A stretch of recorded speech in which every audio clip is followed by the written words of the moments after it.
This is the Jay Ramone podcast. I am Jay Ramone, and I am here with a longtime friend, Gooding, as well as his touring partner and riding partner and friend, Carter Hulsey. How are you guys today? Doing good, man. Yeah, I'm doing really good. Thanks for having us, brother. Well, thanks for coming on. I know you guys are traveling and all of that, and that's kind of why I wanted to have you on now, is because you have a show coming up next Wednesday here in Oklahoma City at Beam Live, which is in 50 Penn Place, right across the street from Penn Square Mall. Yes, second floor, buddy. We can't wait. So tell us about this particular tour, because it's just you guys out on the road, correct? It sure is. This is the first time we've done, anything like this. I mean, Carter's gone around the country doing solo acoustic.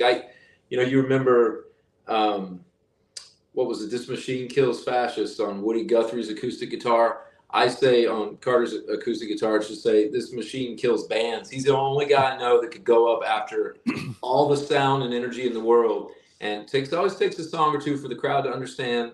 Yes, the dBs may be a little bit lower, the volume may be a little bit lower, but you look out there and the tears start flowing, and he's got them. So I think, iron sharpens iron. If I'm going to go try something acoustic, I better just put myself up against my favorite. And man, we've actually done a lot of work together over the last few years. We have a charity we do some work for. We have we've made some records together, and so it just seemed cool we both have bands and tons of gear going around the country. It seemed like this would be really fun to just get in the car and tell each other some tall tales, and then maybe take some of them to the stage each night. Well, you're no stranger to the road. What would you say in your career, Gooding, that you've played, over 3,000 shows in your career? Yeah, yes. Yeah, absolutely, man. I've been really, really lucky. I mean, a lot of borrowing, begging, and stealing, no stealing. We've been in 48 states, been, a few countries, so, a couple runs in the UK. I've been down, south of the border, Canada. I've bookstores, bowling alleys, anything you can imagine, man. I know in 2010 we did a thing where we were like, we're just going to play one show in every state. Like, we're just magically going to, book that in some order that was going to hold together. So yeah, I mean, we were playing in the middle of a Harley Davidson dealership. I mean, I remember when you guys were doing that. Dude, I tell you, man, that was a lot of fun, because on something that insane, where you're trying to cover that much ground and play that many times, you just, and this as well as anybody, he's run every road I have. You get real loose real quick. I mean, if you don't, you're going to lose your marbles. And it's not like, we were like, raking in, money to stay on, comfy, beds and eat, fancy, healthy food. At that time, all the stuff, the film and TV stuff was just kind of starting to kick in, where I could live a little bit more comfortable lifestyle. But, it was Billy and Jesse. We were all living out of a van. Those are my guys I grew up with. And it was just great fun. I mean, you read all the rock and roll bios, and, when you're little, you're like, all these people are lying to me. They all say that the best time was when they were just starting out. But now they're in arenas and in helicopters, and it must be better. No, man, there's something to be said. It's not like I've been, not like I'm playing arenas and living in helicopters. But I definitely am in a very different place than when I started out, watching Kiss in Detroit, or trying to, read guitar magazines at age 12. And there's still something to be said for just the enjoyment of just doing it for the music, just doing it for friendship, just doing it for the chance to share something with people that are out there every night, no matter what happens. And that's what made this tour really fun, is we could just sort of get back to the bare bones of everything. There are a few artists out there that I've seen hands down more than any other artist out there. And you're up there on that list with a handful of others that I've seen well over 30 or 40, plus times throughout the years, because, our relationship goes back to the 90s, when and you say you were playing coffee shops. You really were, because the first show I saw you play was at a Borders bookstore in Tulsa, which is like a Barnes and Noble type chain back in the day. It's crazy. First of all, Jay, I owe you a lot, man. You're one of the very first people that ever put me on the radio. I was still dyeing my hair blonde. I think I was basically a teenager. I mean, I was we did a Borders bookstore tour. Now, people half of you probably don't even remember that chain. I'm a book dork, so I live in there after the gigs. Not like I had anywhere else to go. But we did 30 borders in 30 days. You always have to have a hook. 50-state tour, 5 months, 50 state. You always got to have your hook. And it was 30 borders. Basically, it was 30 loud cappuccino machines and me trying to get over them. And, that's the stuff that will keep the ego diminished and the thicken the skin a little bit. Those are things you got to go through. It's funny. Just a couple of months ago, or just a few months ago, I was out on one of the tours for the charity, and hopefully we can get to that in a second. But there was a young woman playing at a Potbelly. I don't know if we have these here in the Midwest. They do. I go Yep. to Potbelly sandwich shop, and she was busking in this line of people screaming, more pickles, less mayo. I mean, it was shit, and she was singing her heart out. And dude, I went over, I put everything I could in the tip jar, and I just said, for what it's worth, I know exactly what's happening here, and this is insanity, and you sound wonderful. And that stuff, as miserable as it is, I mean, if you can get through those gigs, man, you're going to be able to get through whatever. Okay, so I want you to think about something. It's 2024 now. Yeah. And when I first met you, for the life of me, I'm drawing a blank now of what the name of the record that you had just put out. And the second time you came back after I met you, you actually played a venue and you got to do this show. But this was music that was written and created for a film that you had made.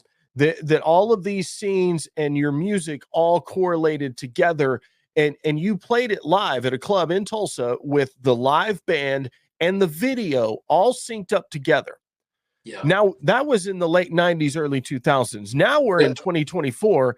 Yeah. Most bands don't even have lighting rigs on tour. They just have giant, massive video walls, and that's what they're doing. You were so far ahead of the curve when it came to that, and doing it DIY. Yeah, blows my mind. I was comfortable with the ugliest of the 4-letter words, debt, D-E-B-T.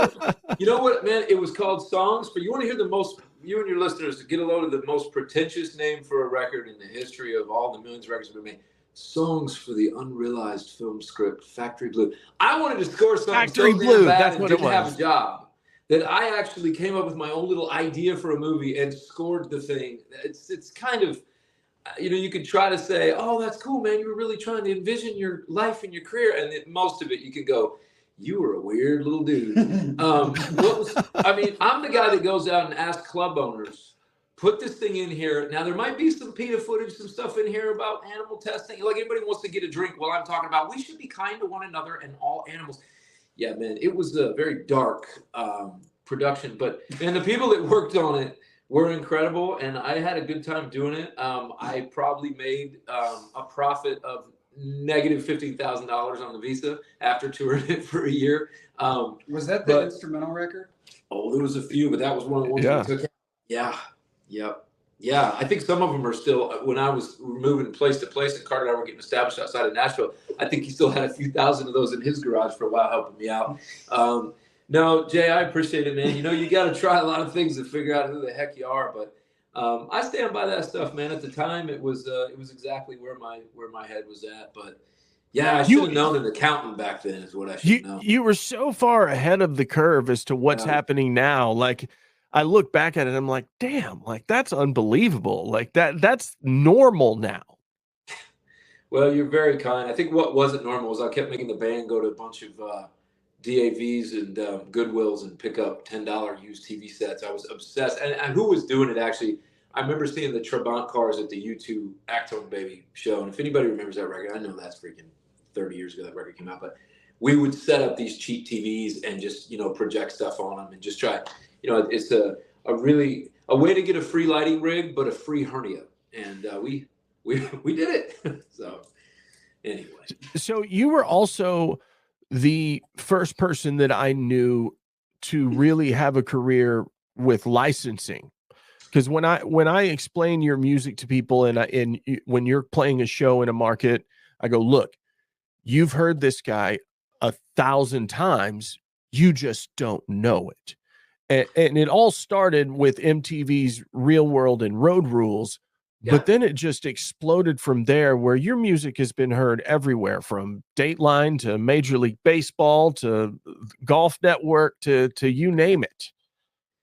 Yeah, man, I appreciate that. I'm over. It's been actually a few thousand licenses at this point. I made 120 records over the years that are basically instrumental, and then my kind of 20-ish solo records over the years. And with that amount of stuff, and on the instrumental records, the stuff I do for film and TV, I kind of get to go wherever I want to go. I mean, I think the blessing and the curse of my career is probably that I just love a lot of different kind of music, and that publishing world, that world of film and TV, allows you to do some things that maybe don't fit on stage, but they kind of find their other life there. Yeah, I'm one of the most heard, absolutely unknown people out there, and I'm very lucky for it, because it has allowed me to stay on the road, and it's allowed me to start a charity. It's allowed me, meet someone who is Did you one say of my over favorite people, songwriters in the world. Did you say over 1,000 sync licenses? It's more than that, but I mean, wow. Some of these are main cabin hunter 6, and I lost my tiny home to a pregnant 18-year-old with doesn't matter. Kim Kardashian's 5th car. Yeah. And there's a lot of reality TV in there, but there's been some cool stuff, man. There's the neatest moment. That's my favorite part about reality TV, bro. When I get to hear one of your licks, the only reason I listen.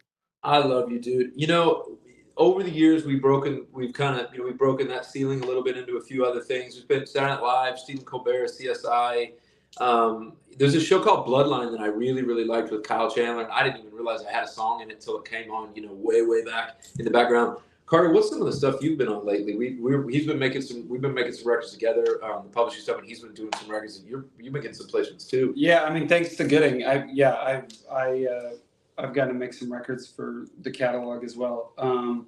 I've had quite a bit of stuff on the PGA. I just had 3 songs on Casey Musgraves and Reese Witherspoon's new show on Apple TV. Very nice. We've both had several songs on the Today Show recently. I've had several Netflix shows. It's been awesome.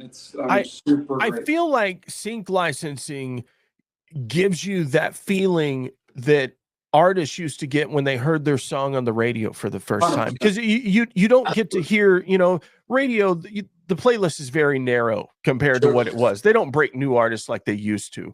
So that feeling that a new artist coming into town and be like, oh my God, I'm hearing my song for the very first time on the radio. When you're putting up a Netflix show that you like, or something that you watch regularly, and you're like, oh, that's me. That's kind of that same feeling.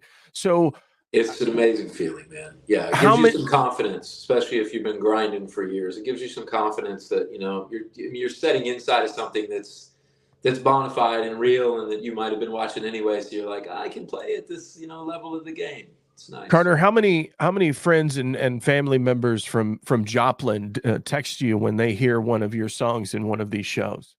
It is really cool. I just had a song on. LG just put out a new commercial, and I had a song named after Shoal Creek, which is like the little river / creek that runs through Joplin. And I had a buddy that I hadn't talked to for 15 years hit me up and say, hey, I just, so that's really cool. There's some, like Gooding said, it's a definite confidence booster, because, there's music is kind of feast or famine. Sometimes there's a lot of really rewarding moments, and then the other times, you're writing by yourself for 8 hours, and I'm incredibly grateful for it. It's crazy. I will say what's interesting is how people's perceptions of you change. Yes. When you're involved in some of these things, and I'm biting the hand that feeds me right now, but I kind of will tell people, especially musicians getting into this, the days of it being, Moby's Play back in the day, where he licensed, he had 400 licenses on however many songs are on that record. But those licenses were all Subaru, $50,000, this, $20,000, this, but there's so many channels and so much music that it's very odd, the payment structure, and we're getting in the weeds here. But I think the interesting thing about it is there might be a show that you've known, and I'm not just saying this to get everybody to, I'm not trying to lower expectations, but you'll have, for instance, like Portlandia. It's a cool show. I watched it a lot. You get on there and you'd think, whoa, Portlandia, like, man, that man's buying a Maserati. It's like, no, actually, oddly enough, just they probably pay the least.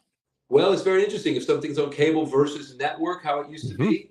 This from radio royalties, depending on stuff, depending on if there is a vocal in it. And I don't want to bore the listeners, but you might get a placement in somebody's very small company that's making an ad you know, Bob's Chicken Wings, Tech, and you know, whatever it is, and they're able to, you know, charge them something because it's a little bit more boutique. They're not on a platter of a ton of artists putting music in the show, and it might be more than that show that seems very successful. So it's an interesting business. Yeah. You know, the licensing thing is in radio as well, because every radio station has to license a music library that they can use for their commercials that they're making locally. And there's several companies that kind of have the corner on the market, so to speak, but it's evolved from CD libraries to now you just log into their website and you type in you know, an artist or vibe you're looking for, and it'll pull up 100 and give you, you know, a 60, a 30, a 15, a 20. This one's without the drums, this one's without the guitar, or, you know, or whatever. It's wild. That's a lot of how we've been able to buy dinner for the better halves, man. Shout out to Adam Taylor and the APM crew out in Los Angeles and New York and Toronto, man. There's been people that, you know, we've assigned our stuff to for years at a time that have gone out there and gone through the front lines and helped that make that happen so we could keep touring and keep making music, and not what we used to do, try to figure out how to be lawyers and look through 50 pages of contracts when we didn't have the money for the lawyers. So you know, there's a whole other sort of you know, other business out there, you know, for people. So what was the coolest placement in your opinion that you ever got personally to you? Probably because my wife knows that I'm completely uncool and I run so many crappy songs by her over the years, that I was in one of those like tiny house shows or home makeover shows. I've actually been in a few of them. And there was one that she was watching and she goes, "This sounds like your insanity." She didn't quite say that, but it was one of those things where it was something that she really dug. And for me, that was exciting because, you know, I outran the coverage, as they say. I married up.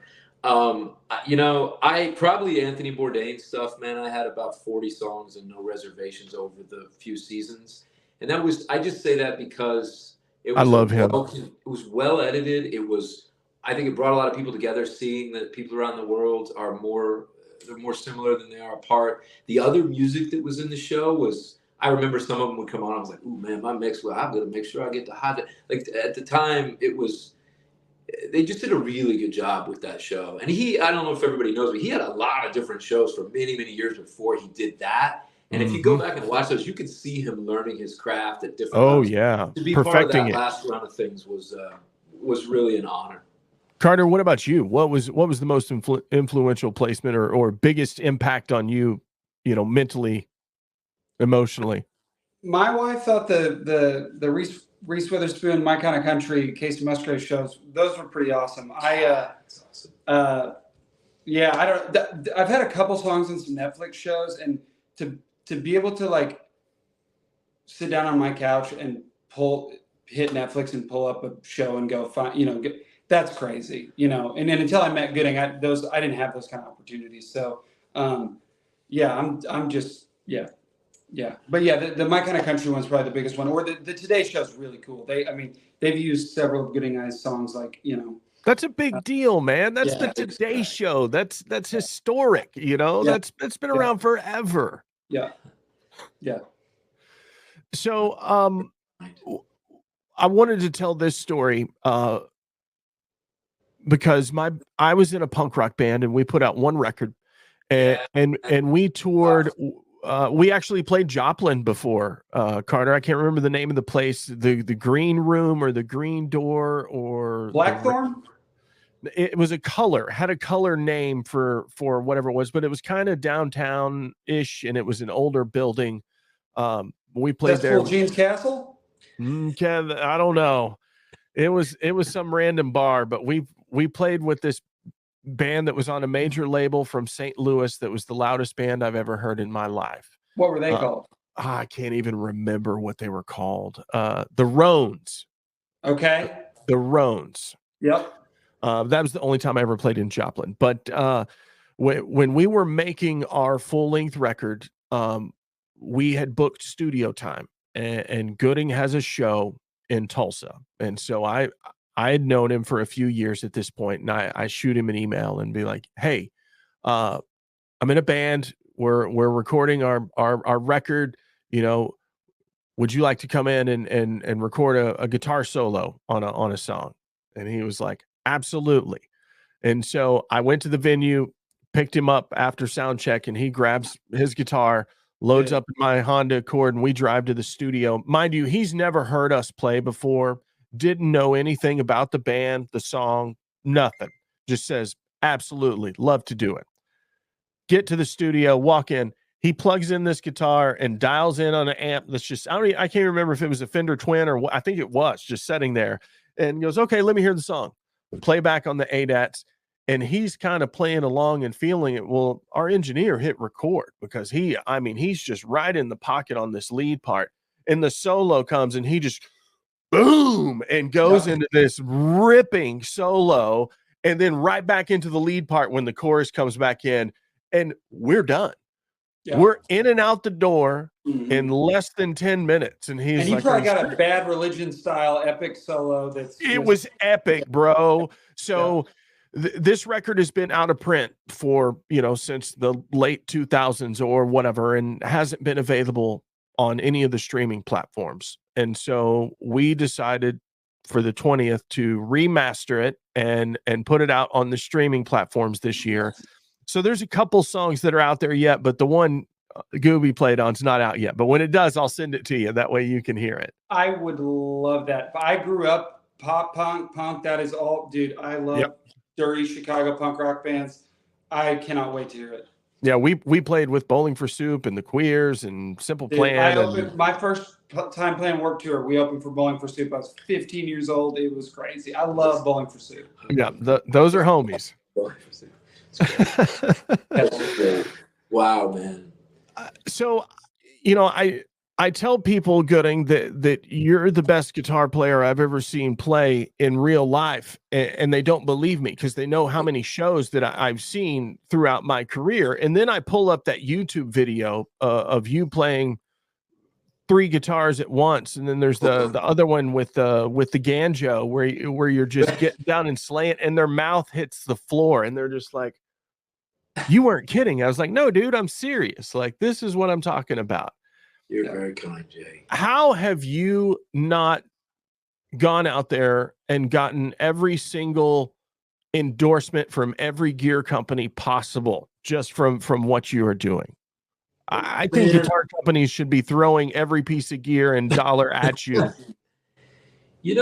I appreciate it. It's probably, some of it's probably a lack of trying. I don't think that I don't think we probably pushed hard enough on that. It's funny. I can see and hear, I'm actually doing this through the phone.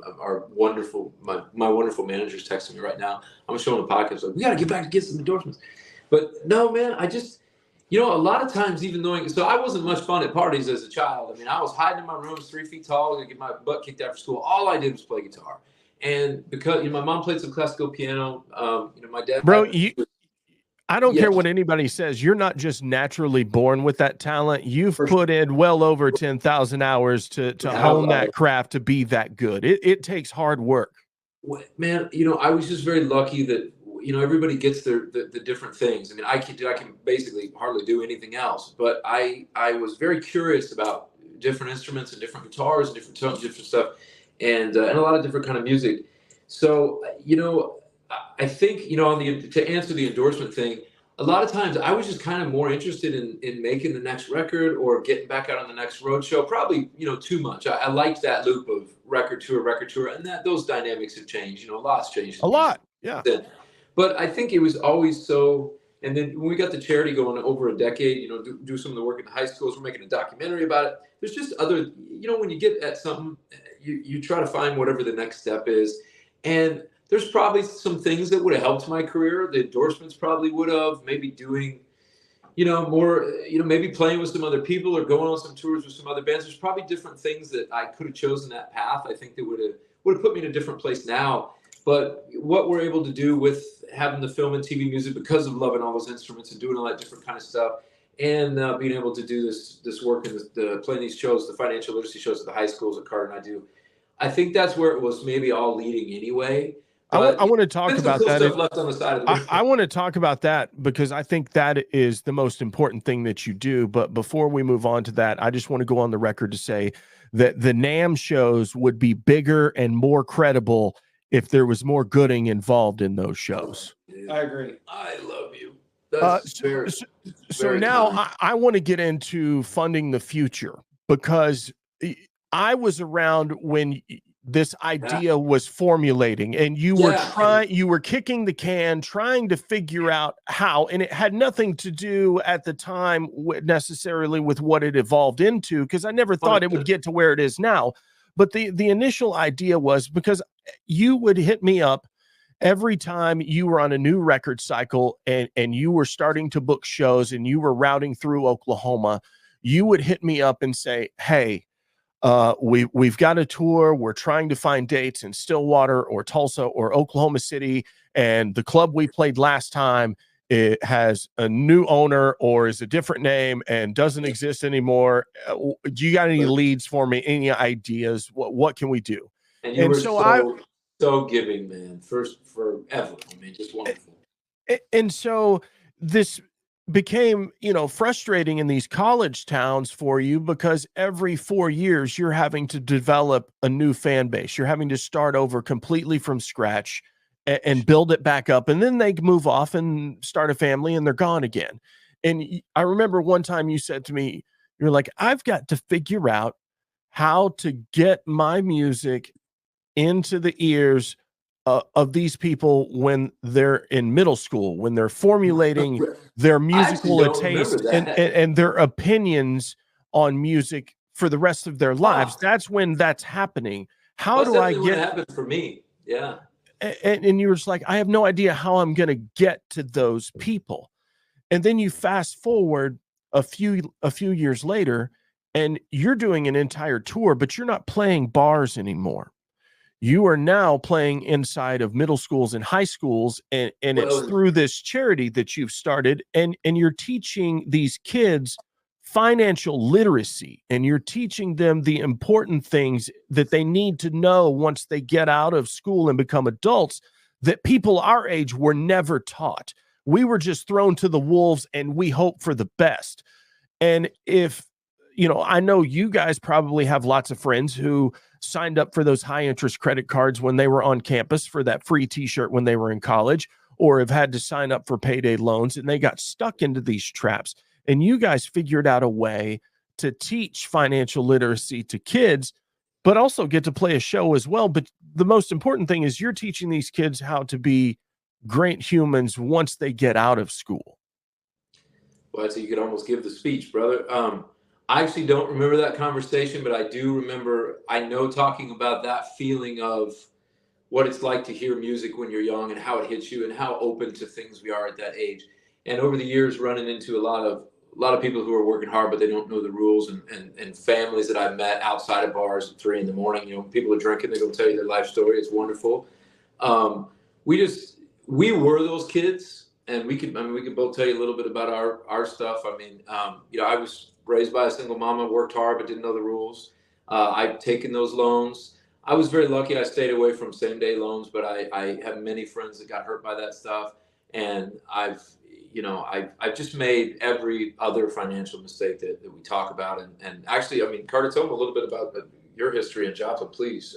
We're going there here in just a couple of days. I mean, you were one of those, you've dealt with plenty in your town. And, yeah. I mean, I grew up with, the same as what you just said and how we've all grown up, which is zero financial literacy. And, my mom's been a community banker forever, but we still didn't really talk about money at home. Like we didn't talk about, any of that stuff. So, being from Joplin and, in Oklahoma, like tornadoes are always rolling through. And I've seen, especially after that one we had, it's, seen people lose everything. And most adults in this country do not have $500 to cover a random, catastrophe. So, I remember after Joplin tornado watching, just lines of people who didn't have renter's insurance, who didn't have homeowner's insurance, and nobody had flood insurance, and just watching people like lose everything and then kind of be out of options. And that's when the payday lenders start rolling into the town even more. And yes, because they go where they know people are hurting. It snowballs where they open up on every corner to prey upon this situation. Yeah, or banks charging a $35 overdraft fee for people that have the least amount of money. It's crazy. We tell the students, so if you don't want to work hard, we can't help you. But when you're working hard, these kids haven't done anything wrong, man. They're just starting out. And I don't like bullies. You know, when I was a little kid, when I got shoved in a trash can at the school dance, I was 3 feet tall. You know, I told you. I mean, I had my issues, but you know, and not everybody's like that. There's some of these. There's a lot of good people working at institutions like same day lenders that they don't Absolutely. even know what they're selling. They don't understand No. that it can balloon to 1,300% interest. So, man, I didn't even know this stuff was called financial literacy. I just know that I didn't like hearing these stories of people that were working hard and weren't getting where they wanted to go. And so I really started reading, asking better questions. I met somebody who was a mentor to me, this guy, John Hope Bryan in Los Angeles. I did some, you know, when I was living out there, I did some shows out there. And I just decided, you know what? I want to take this stuff I'm learning and maybe take it back to my hometown in Wichita. I played a couple schools. Back then, it was me with the legal pad and a Sharpie. Like, I want you to get, I mean, I had no, it's funny for a guy that would bring out, you know, TVs and screens when he was 19 years old. Boy, starting the charity, I did this thing like it was Minnie Pearl in a garage sale. But I slowly kind of built it up, and I, you know, did what you should do: hire people that know more than you, and that all your weaknesses are their strengths. We turned it into a 501c3. We got a whole board full of people. He works just as hard or harder than I do, round the clock, to keep the charity alive and fundraise. And I go out for a month. He goes out for a month. We're sharing a tour manager now. We trade gear. But I mean, we've reached almost 300,000 people in 38 states. We're now working with several governors, secretary of states, attorney generals. We played 3 Federal Reserves. We're making a documentary. It's a 5-part series. It's about every it's different sections of the country, what they're facing, what we've been through with these folks. And it's a crazy thing to think that a couple of rock and roll bands are going to make sweeping change. But I just feel like when people hear the truth of the situation, and if you're telling them, you know, a true story about what's happened to you, if we can get this out to a grassroots level, if we can make some requirements in the high schools of financial literacy, and then we actually don't play very many middle schools. I think the rising tide lifts all boats. I don't think it's going to hurt anybody for everybody to be doing a little bit better. When you have financial literacy, you got better health, or better wealth, but you also get better health, less violence in the community. Spousal abuse relates directly from fighting about money. Divorce relates directly from, I mean, that's how my parents split up. So I'm sure, you know, some armchair psychologist could easily go, oh, he's trying to recapture what went wrong in his childhood. That's fine. That's probably true too. Let's do it. Let's make sure that these kids that are struggling and the kids that got a bunch of money, man, you can change the world. Learn this stuff. Let's do it, you know. Haters can hate all they want, because the facts are you're changing the world for the better. Well, maybe, you know, even a little tiny piece of it. It's very rewarding. I mean, I've played thousands of clubs and I love it. And we're gonna be playing the Zoo Bar tonight. We're coming to you at Beam Live. But you know, there's something real different from meeting a kid a few years later that tells you maybe, you know, some better things happen than hearing him play Freebird. I mean, nothing wrong with Freebird, but you know, we're lucky to get to do it, man. We're really lucky to get to do it, and we're piling everything we got into this documentary. So we're betting it all. I'm really excited to see it, and I'm excited to see you Wednesday night at Beam Live. It's been a long time. Looking forward to the show. It's going to be awesome. So I want you to plug all of your websites and socials and everything for Funding the Future, for the band, for everything that you want to plug out there. Put all the websites out there for everybody. Well, I'm going to plug you first, Jay. We talked a little on this podcast about all the years that you've done, but I can't even imagine how many interviews over the years, how many gigs you helped arrange, how many gigs you came to, how many times you tried to get me on a radio station you were at, but my stuff was always just a little left to center, and you would still squeeze it in an indie show, a local show, something. I found another life on film and television. I found another life getting to write the things I want and not worry about, you know, some of the games. I used to be so depressed I didn't get a major label. And now long term, I'm really lucky that I've had a more slow and steady career. But there's a handful of people out there on the road that there's no way I would have been able to stay alive if they didn't make me feel like what I was doing was worthy and valuable and had some meaning. And you are definitely one of those rare people that does that for musicians. And I'm sure your friends and people who love you. So I appreciate you more than you know, brother. We're at the Beam Live next Wednesday night. Again, you said it, 50 Penn Place. And Carter, give him your socials. I'll give him mine. All my stuff's just at Carter Hulsey. So CarterHulsey. You'll find it all. He plays a song, tells a story. I play a song, tell a story. We tell stories about each other. We embarrass each other. It's absolutely fantastic. We're doing a little show and tell in between the songs with goofy objects we found on the road over the years. And he lets me do wee look at me over his songs, and you hear his voice and go, keep that guy singing. That sounds like a miracle. It's going to be a lot of fun, man. It's really loose and cool. You can find some things that, you know, it's not the rote memory kind of thing, man. We're trying to find those little moments, and I would say it's 49% us, 51% the crowd making it happen. So I hope some people will join us. I'm at Gooding Music, Gooding Music at all the sites. I think everything. I haven't been posting on X a whole bunch, but we're pretty much everywhere. And I'm on LinkedIn. I love LinkedIn. We make fun of me all the time because I'm like, man, I talk to him on LinkedIn. You're like, man, you are still a little businessman, and you're a little 12-year-old. I'm gonna get a record deal. So yeah.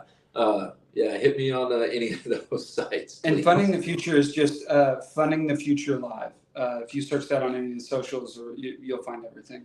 Great, and I'll put all the links up in the description of this episode. That way, it's easy for people to find. But sometimes people, when they hear it and their phone's listening, it feeds the algorithm a little bit. Jay, that's so great. One last shameless plug. We do have a 2-minute trailer of what that pretty much says exactly what we're doing with the charity and what we're doing around the country and the film we're trying to make. And I think it's probably at the top of YouTube right now, but I'll send you the link for that trailer. And I'll put that in there as well. It'd be so great, man. If nothing else, I'd love people to see that. Thank you again for everything. And I can't wait to see you face to face here soon. We're very, I'm so lucky that Danny Dark called you up in the middle of nowhere all those years ago and put us together, Jay. It's just been a real, an amazing thing. Love you, man. Can't wait to see you. It's going to be a good time. You guys have a great show tonight in Lincoln. Thanks, Great to see you. Appreciate you guys. See you, man.